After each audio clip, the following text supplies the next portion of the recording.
For a number of years, Luxembourg has been pursuing the strategy to establish itself as a new scientific hub at the centre of Europe. State funding programs to attract researchers from around the world to Luxembourg play a crucial part in this. Take Campus Belval, for instance.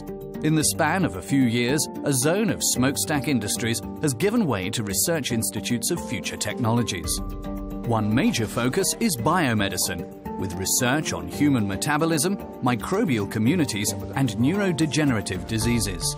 Another focus is developing new photovoltaic technologies for a more efficient and affordable generation of solar power.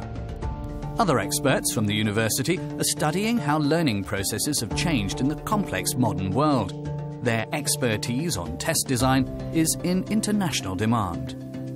How are politics and politicians represented in literature and art? Current questions another group of literary scientists are researching. Theoretical and experimental physicists are tracking down the invisible. Does the fundamental theory of thermodynamics have to be rewritten for the nanoworld? And how does one solve the fundamental mysteries of magnetism in rare earths, substances that practically no electronic device would work without? Important topics for the future and many smart minds unified at a young, ambitious research location.